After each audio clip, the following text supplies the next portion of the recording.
biasanya klien itu, seseorang itu sukanya terlalu banyak mencomot ide dari Oh. website Pinterest atau Instagram dan lain sebagainya. Mhm Jadi mhm. kadang mereka itu suka berbagai hal, Mhm. kepengen punya semua, Mhm. tapi kadang lupa bahwa rumah atau ruangan yang dia punya itu belum tentu memadai, memadukan Mhm. semua yang dia mau itu.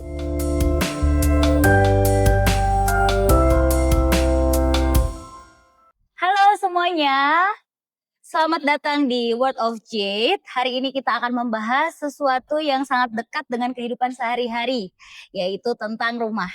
Seperti yang kita ketahui sendiri, rumah bukan hanya sekedar tempat untuk kita pulang, tapi juga cerminan jiwa dan karakter kita. Bersama saya Asih Septalia dan sudah hadir juga dengan Bapak Erik Wibowo selaku Interior Design Consultant yang akan berbagi banyak insight tentang bagaimana menata rumah agar nyaman, fungsional, dan tentu saja indah dipandang. Halo, apa kabar Halo Mbak Bapak? Asti, saya Erik Sehat ya Pak ya, ya? Iya. sehat, iya. Hari ini mungkin kita sharing banyak hal ya Pak Oke, ya oke. tentang rumah karena seperti yang Bapak ketahui sendiri juga, klien kita kebanyakan memang ibu-ibu rumah tangga, seperti itu. Oke, siap, bisa. Oke, baik. Kita mulai dari hal yang paling mendasar dulu ya, Pak Erik ya. Mhm. Menurut Pak Erik, apa sih makna keindahan rumah dari sisi interior design? Sebetulnya keindahan itu kan artinya paling gampang adalah secara visual itu menarik, Hmm. menyenangkan dilihat dan juga dirasakan. Tapi mungkin dalam hal ini, interior ini kita perlu lebih dalam. Jadi keindahan itu nggak cuma sekedar di visual aja, tapi saat gimana kita memakainya, gimana kita memfungsikannya dalam sehari-hari. Jadi keindahan itu akan memiliki arti lebih dalam, pasti ya. Kira-kira seperti itu. Menurut Bapak nih, apakah estetika rumah itu dianggap selalu mewah? Enggak juga sih, Enggak juga sebetulnya ya. tidak selalu yang semua yang indah, yang bagus itu harus mewah. Kadang kita Mhm. melihat sesuatu yang casual aja, yang santai, tapi Mhm. juga bagus. Kadang kita Mhm. kesannya kayak manis juga ya, nyaman juga Mhm. ya. Jadi Mhm. nggak selalu semua tuh harus barang-barang yang mewah dan kelihatan mahal, nggak harus. Oke, Mhm. baik-baik. Nah, menurut Pak Erik sendiri nih, gimana sih cara seseorang itu memilih desain interior yang bisa mencerminkan diri kita sendiri? Oke, mungkin kita perlu tahu dulu gini, orang Mhm. tersebut, si klien atau seorang ini sukanya seperti apa Oke. sehari-harinya. Mhm. Dia itu aktivitasnya apa, profesinya apa, kemudian mungkin dia dia sendiri tipe orang yang seperti apa. Oh, Jadi dari sana oke. kita akan tahu dia itu sebenarnya suka gaya apa sih.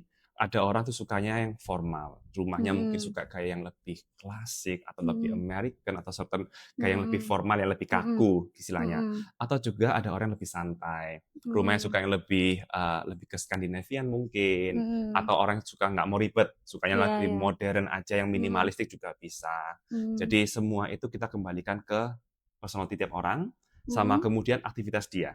Kalau dia Oke. orangnya sibuk, sudah Mhm. nggak ada waktu terlalu banyak untuk ngurus Mhm. rumah. Jadi Mhm. dia nggak mungkin, mungkin saja ya, Mhm. dia nggak mungkin mau gaya yang terlalu ribet, yang terlalu Mhm. banyak detail-detailnya, Mhm. pernak-perniknya yang dia harus Mhm. take care semuanya. Mungkin dia akan Mhm. cari yang lebih simpel, mungkin. Oh, oke, Begitu. baik. Berarti itu nanti dapat diketahui dari sesi konsultasi gitu ya, Pak, ya, konsultasi Betul, ya? perlu, Dari yes. sesi konsultasi itu nanti akan mencerminkan dia itu seperti apa, Iya, permintaannya selalu seperti setiap saya apa. ada project, Mhm. ketemu klien, saya pasti akan tanya, dia itu maunya apa sih sebetulnya, Mhm. rumah ini dia fungsinya apa?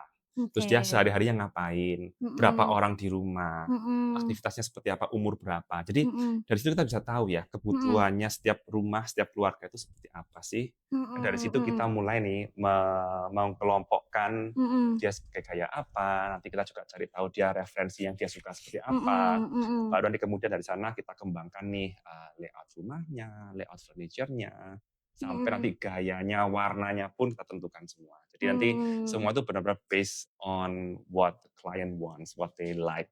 Gitu.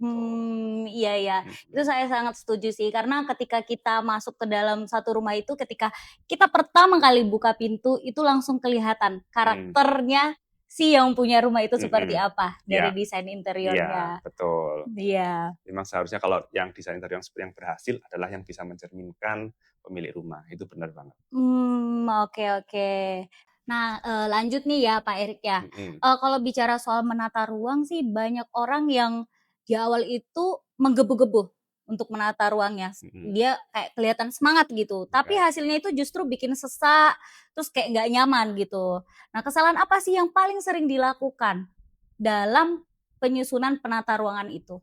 Oke, biasanya klien itu, seseorang itu sukanya terlalu banyak mencomot ide dari Oh, website Pinterest atau Instagram dan lain sebagainya. mhm Jadi mhm, kadang mereka itu suka berbagai hal, mhm, kepengen punya semua, mhm, tapi kadang lupa bahwa rumah atau ruangan yang dia punya itu belum tentu memadai, memadukan mhm, semua yang dia mau itu. mhm Jadi mhm. kadang orang terlalu bersemangatnya punya rumah Iya, baru atau apapun yang baru, kemudian dia kepengen semua hal dilihat menarik, semua diambil, semua mau dimasukkan semua. Akhirnya perpaduannya jadi semakin nggak bagus, malah mhm, tambah sempit, jadi efek leganya nggak dapet, kemudian nanti mungkin, entahlah atau entah ada benda yang bertabrakan atau mungkin warnanya bertabrakan, mhm jadi akhirnya, mhm. rumah atau ruangan dia jadi kurang bagus, Iya, gitu. padahal mungkin desainnya udah mahal-mahal gitu ya, Pak, Benar ya? benar, dan kadang mereka juga sukanya kan beli-beli sendiri, Mhm, diputuskan sendiri kadang-kadang ditambah-tambah, iya, jadi akhirnya kebanyakanlah, tanda kutip mhm. "kebanyakan" tadi itu akhirnya jadi rumahnya jadi semakin kurang bagus, kurang nyaman. Iya, akhirnya kita ngelihatnya juga kok agak sesek, padahal Mhm, ruangan itu sebenarnya lebar, tapi betul. mungkin karena terlalu banyak ya penataan ruang tadi yang Iya salah, jadinya iya, kita ngelihatnya itu sesek benar. gitu Karena kan, kan Pak? nggak semua orang itu Mhm, kan bisa membayangkan ya sebelumnya mhm, beli ya. Kadang-kadang mhm, kalau kita kenapa kita butuh jasa seorang interior designer, supaya dia bisa mengarahkan sebelum beli. Kan dia udah bisa mhm, membayangkan, udah iya, ngerti bagaimana baiknya. udah ada gambarannya lah ya, Betul, Pak, kalau orang ya? umum belum tentu punya itu. Jadi Betul kadang betul mereka betul, yang dibayangkan tuh kadang-kadang beda sama mhm. kenyataannya. Oke, terus bicara soal menata ruang, Pak. Kalau Mhm misal udah terlanjur salah nih, mhm. itu gimana ya, Pak, ya, cara kita renovnya itu butuh biaya besar nggak? Atau seperti apa? Tergantung ya Bu Asti, kadang-kadang Mhm, kita tuh susah ngomongnya biaya ya, tergantung mhm, seberapa besar ruangannya, kemudian iya, mau diubah seperti apa. mhm, Jadi kalau memang, major renovation pasti besar biayanya. Kita iya, katakanlah ganti lantai, ganti dinding, ganti plafon, mhm, sampai ganti perabotan. Itu mhm, pasti biayanya lebih besar daripada kalau kita misal cuman ganti warna dinding iya, misalnya, atau mhm, cuma, ganti kursinya aja. mhm, Jadi semua itu tergantung lagi, mau diubah seperti apa sih, jadi besar mhm, kecil itu juga tergantung dari kemauan, gitu. oke. Tadi kan udah terlanjur salah nih penata ruangannya. Mhm. Kita bisa nggak, Pak, renovasi itu tapi tanpa membutuhkan budget yang besar? Secara general yang tidak terlalu besar, tapi membawa impact terhadap ruangan kelihatan Mhm, berubah, itu kebanyakan di dinding.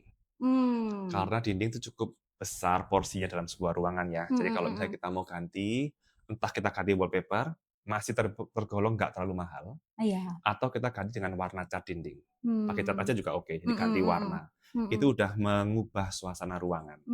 Termasuk mmm, nanti kalau mau dicat juga plafonnya. iya Nanti iya, itu udah mempengaruhi besar terhadap perubahan ruangan. mhm. Baru kemudian nanti kalau mau menambah perubahan lagi, ubah di aksesorisnya. Itu Oh, nggak terlalu mhm, mahal. iya iya, Contoh, ubah di warna cushion, iya, mungkin ubah di lukisan, mhm mhm, atau di foto, atau mhm, ubah di karpet hiasnya. iya, Jadi hal-hal yang pernak-pernik itu nanti yang bisa mengubah ruangan tanpa biaya yang terlalu besar. oke Nah, beda oke. ya kalau kita mau ganti lantai, jelas itu besar. Iya pasti, Lantai harus bongkar yang lama, mhm, kita beli yang baru, pasang yang baru, dan kita juga nggak bisa pakai ruangannya karena ada mhm, pekerjaan lantai. betul Terus betul, kalau mau yang mahal lagi mungkin di pekerjaan electrical. Ganti iya, electrical semua juga mahal. iya, betul Ya, betul, jadi itu hal itu yang kita akan perlu waspada sebelum renovasi. Jadi harus mhm, tahu dulu nih, kepengen seperti apa, budgetnya seperti apa, nanti baru bisa diarahkan nih, supaya mmm. dengan budget yang minim tapi hasilnya paling maksimal. Oke, Demikian. pasti nanti ada solusi lah ya, Pak, ya? Selalu ada solusinya. Iya. Iya. Oke, tadi kan Bapak ada sempat bahas ya, bahwasannya rumah itu ketika kita mencocokkan dengan karakternya dia sendiri, kita harus tahu, mungkin dia orangnya sibuk, mungkin dia nggak ada Betul waktu di rumah, terus dia berapa jam ada di rumah betul gitu ya. betul. Nah, menurut Pak Erik sendiri, seberapa penting sih peran housekeeper itu hadir untuk penataan ruangan di dalam rumah? Sangat perlu ya. Mhm, Kadang gini, kalau kita ngelihat, orang yang banyak waktu di rumah, kerja dari mhm, rumah, mhm, mungkin dia bisa take care of mhm, the house, dia sendiri yang mhm lakuin mungkin. mhm. Jadi dia mungkin bisa merapikan, menata, dan lain sebagainya. Tapi banyak juga orang yang harus di kantor. Iya. Seharian mungkin 8, 10, 12 jam di kantor, kita nggak Betul tahu ya betul. seberapa lama. Jadi Mhm. jelas dia pulang, pengennya rumah sudah bagus, sudah dirapiin. Jadi Betul saya betul. rasa peran housekeeping di sini sangat perlu. Kalau enggak, Mmm. rumah juga nggak ada yang jaga, nggak ada yang rawat. Mhm. Mhm. Betul sih, Pak. Nah di sini sih, menarik ya, Pak, ya, untuk sisi lain housekeeper ya. Banyak orang yang nganggap housekeeper itu kerjanya cuma bersih-bersih aja, Mhm, gitu. Padahal kan dari pengalaman saya ya, housekeeper mhm, itu juga punya peran besar dalam, menjaga estetika dan kenyamanan rumah. hmm. Betul ya, Pak, ya? Benar. Mhm. Seharusnya zaman sekarang ini, housekeeping ini perlu bisa juga menata rumah, menurut saya ya. Mhm mhm Sebab kalau yang zaman dulu mungkin ya, kalau housekeeping-nya cuman mhm hanya bisa sapu pel aja, tapi rumahnya masih entah berantakan, sorry bukan berantakan, mungkin tidak rapi, mhm. mungkin posisinya salah, akhirnya Iya dilihat di rumah juga nggak bagus. iya, Nah, kalau betul. housekeeping ini punya skill yang bisa selain membersihkan, menata, jelas akan bisa rumah ini akan kembali ke setting semula yang masih bagus. Ibaratnya Mhm. kita pulang ke hotel deh. Oh, Hotel kan nggak iya. mungkin cuma bersih aja, tapi barangnya salah tempat gitu kan. Iya, betul Nah, betul. gitu. Harapannya kita capek nih dari kantor ya, Hmm, buka rumah kayak langsung lega, tenang betul. gitu ya, Pak, Iya, ya? dan yang pasti saya paling nggak suka misalnya Mhm. pulang, ternyata bantal saya ini lompat ke sana sini Iya, contohnya kan. betul betul Jadi betul nggak betul. bagus, dilihat Mhm. juga nggak cantik gitu kan. Mhm Saya mhm. pengennya, kalau saya pribadi, kepengen pulang semua dekorasinya di tempat yang seharusnya. Tertata rapi. Yes, Betul. Nah, itu betul. fungsi dan tugas utama housekeeper juga ya, Iya, Pak, ya? benar Penataan benar juga. benar, betul. Iya. Pak Erik sendiri kan ini juga sebagai partner kita juga ya di Jet The Iya, Housekeeper ya. betul Ya, di mana kan di sini juga dilatih bukan soal tentang kebersihan, tapi juga tentang sense of order dan estetika ruang. betul. Nah, menurut Pak Erik sendiri, apakah awareness seperti ini tuh penting dimiliki setiap keluarga? Maksudnya dalam pengertian setiap keluarga perlu housekeeping yang ngerti ya? Iya, Oh betul. ya, perlu Bu. Karena menurut Mhm, saya kalau misalnya housekeeping-nya di rumah ini, housekeeper di rumah mhm, kurang memahami, mhm. jelas, rumah ini nggak bisa maksimal. Iya, Betul mungkin bersih, tadi saya pernah bilang mhm, ya, mungkin betul bersih, tapi penataannya kurang bagus. Mungkin iya. kerapiannya kurang. Jadi akhirnya rumah ini juga tidak maksimal, tidak bisa dinikmati secara maksimal oleh pemilik rumah juga. Oke Pak Erik, tadi kan, Pak Erik sendiri sampaikan ke saya bahwasanya peran housekeeper itu sangat penting ya Pak Mhm, ya untuk betul, di rumah mhm. gitu.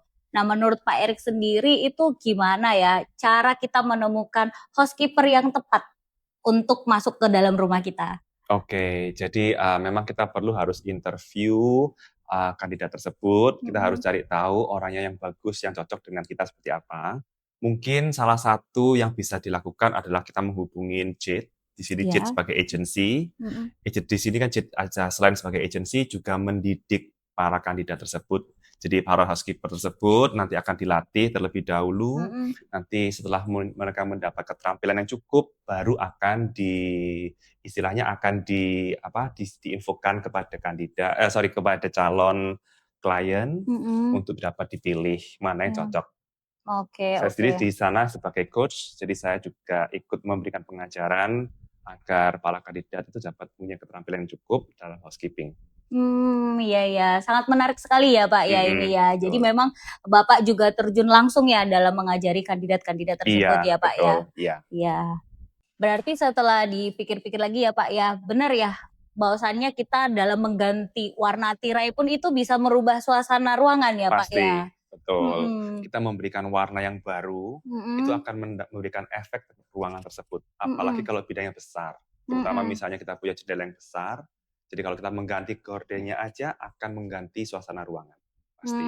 iya iya. Mhm. Nah, bicara tentang perubahan dan perawatan rumah, Pak, yang tadi, Jet Housekeeper juga kini punya layanan home improvement, Pak, yang sangat membantu keluarga, mulai dari tata ulang ruang, decluttering, sampai housekeeping yang memahami estetika. Jadi, Jet bukan hanya sekedar memastikan rumah bersih, tapi berjiwa sesuai karakter penghuninya. Wah, menarik sekali, Bu. Betul. Mhm, Saya rasa dengan adanya home improvement akan membuat rumah pemilik semakin lebih baik. mhm Saya mhm. bisa bayangin kalau misalnya ada ruangan yang sudah nggak terlalu berfungsi daripada berantakan, kalau bisa di-improve menjadi ruangan yang lebih baik, malah semakin bagus ya Mhm, servisnya ya. mhm Jadi mhm. saya rasa memang, servis yang diberikan ini ya sangat luar biasa. mulai dari housekeeping yang mengerti estetika, mengerti menata, juga dapat memberikan saran untuk improve rumah. Bagus banget. Wah, luar biasa sekali ya Pak Erik, obrolan kita di siang hari ini. Kita belajar bahwa rumah indah bukan selalu soal budget besar, tapi tentang keseimbangan, kebersihan, dan kesadaran akan ruang. Terima kasih banyak Pak Terima kasih Erik kembali. atas insight-nya di siang hari ini ya. Untuk para pendengar juga, jangan lupa kalau ingin rumah yang tidak hanya rapi, tapi juga harmonis dan bernyawa, percayakan pada Jet the Housekeeper. Sampai jumpa. Sampai jumpa.